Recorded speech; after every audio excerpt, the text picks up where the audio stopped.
امریکہ اور ایران کے ایک دوسرے کے خلاف سخت بیانات کے ماحول میں امریکہ نے ایران کے خلاف دوبارہ بحری ناکہ بندی کر دی ہے۔ امریکی سینٹرل کمانڈ سینٹ کام کے مطابق اس نے 2 تجارتی جہازوں کی سمت موڑ دی ہے جنہوں نے ناکہ بندی توڑنے کی کوشش کی تھی۔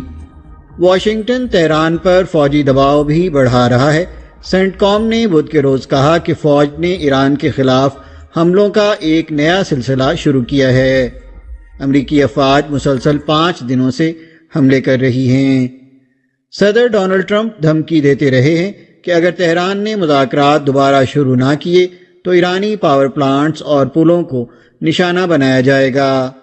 پینسلوینیا میں ایک رپورٹر کی جانب سے سوال پوچھا گیا کہ کیا وہ پلوں پر حملوں کی کوئی ڈیڈ لائن مقرر کر رہے ہیں۔ ٹرمپ نے جواب میں کہا، مجھے ڈیڈ لائنیں دینا پسند نہیں ہے، لیکن وہ کافی حد تک جانتے ہیں، وہ کہانی سے واقف ہیں، بہتر ہوگا کہ وہ راہ راست پر آ جائیں۔ تاہم ایران کی وزارت خارجہ کے ترجمان اسماعیل بقائی نے کہا ہے کہ ایران کی توجہ اب دفاع پر مرکوز ہے اور مذاکرات کا اس کا کوئی ارادہ نہیں ہے۔ انہوں نے کہا، شروع سے ہی ہم نے کہہ رکھا ہے کہ وعدوں کی پاسداری کے بدلے میں ہی وعدوں کا پاس رکھا جائے گا۔ اس کا مطلب یہ ہے کہ جب تک دوسرا فریق پاسداری کرتا رہے گا ہم اپنے وعدوں کو نبھاتے رہیں گے۔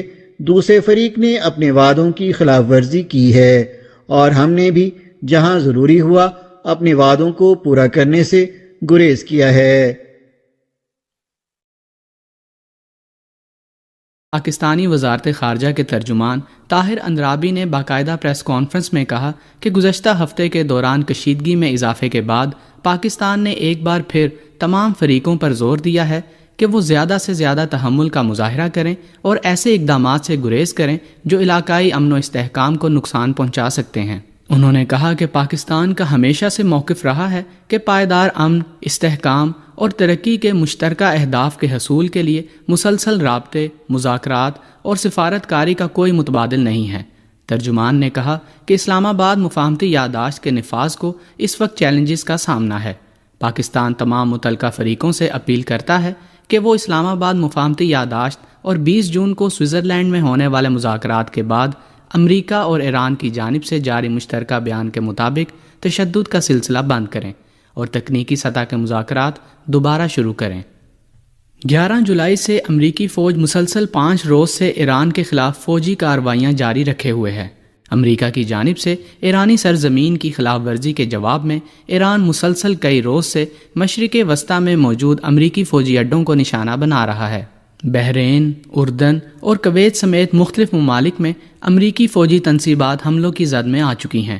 امریکی صدر ڈونلڈ ٹرمپ نے 15 جولائی کو کہا کہ ایران معاہدہ کرنا چاہتا ہے، تاہم ایرانی وزارت خارجہ کے ترجمان اسماعیل بقائی نے اسی روز کہا کہ اس وقت ایران کے پاس مذاکرات کا کوئی منصوبہ نہیں ہے، بلکہ وہ دفاعی اقدامات پر توجہ مرکوز کیے ہوئے ہے۔ گزشتہ 24 گھنٹوں کے دوران روسی فوج نے یوکرینی فوج کے طویل فاصلے تک مار کرنے والے ڈرونز کے ذخیرہ کرنے کے مقامات، یوکرینی فوج کے زیر استعمال لاجسٹکس مراکز، توانائی اور بندرگاہی تنصیبات سمیت دیگر اہداف کو نشانہ بنایا ہے۔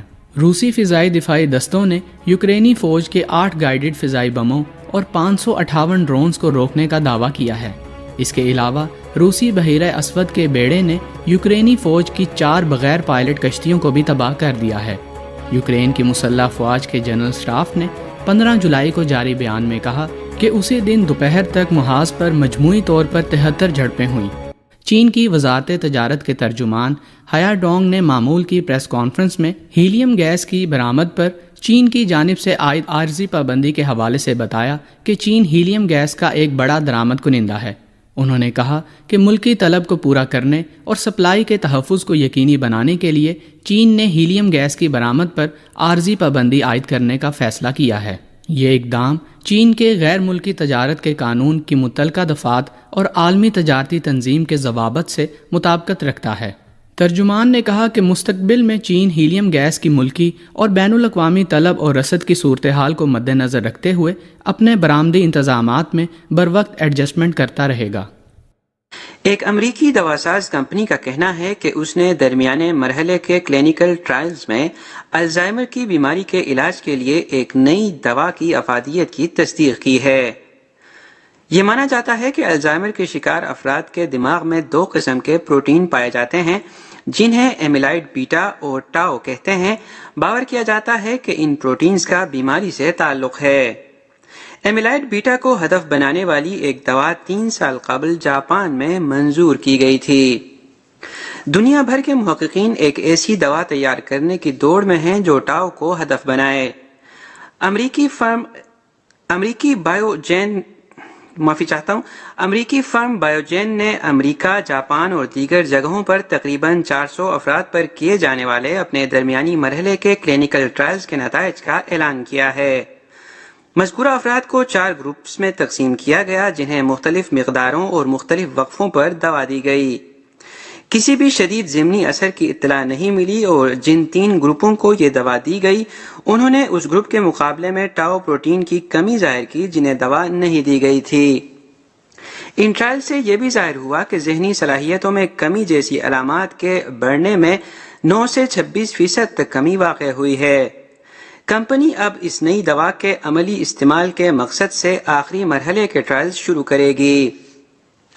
منجمد خوراک کی بڑی کمپنی نیچی ریئی کارپوریشن میں سائبر حملے کے باعث سسٹم کی خرابی ریستورانوں کے چین، بڑے ریٹیلروں، ڈیلیوری سروسز اور دیگر کاروباروں کو متاثر کر رہی ہے۔ نیچی ریئی کا کہنا ہے کہ وہ جمعے سے خدمات بحال کرنا شروع کر دے گی، تاہم وہ یہ نہیں بتا سکتی کہ اس کی سپلائی ڈیلیوری سروس سمیت دیگر تمام امور کب تک مکمل طور پر معمول پر آ جائیں گے۔ کمپنی نے بدھ کو بتایا کہ اسے غیر مجاز رسائی کا نشانہ بنایا گیا ہے جس کی وجہ سے اس کے نظام ناکام ہو گئے ہیں۔ کمپنی نے کہا کہ چونکہ حملے کی زد میں آنے والے کچھ سرورز میں ذاتی ڈیٹا کو سٹور کیا گیا تھا، اس لیے اس نے تحقیقات کے آغاز سے قبل معلومات کے لیک ہونے کے امکان کے باعث انہیں بند کر دیا ہے۔ یہ کمپنی ایک بیرونی سیکیورٹی فرم کے ساتھ مل کر حفاظتی اقدامات کو نافذ کرنے کے بعد جمعے سے ایک ایک کر کے اپنی خدمات دوبارہ شروع کرنے کا ارادہ رکھتی ہے۔ بڑی سپر مارکیٹ ایون اور رعایتی سامان کی چین دون کیہوتے سمیت بڑے خوردہ فروشوں کی کچھ دکانوں پر اسٹاک میں کمی۔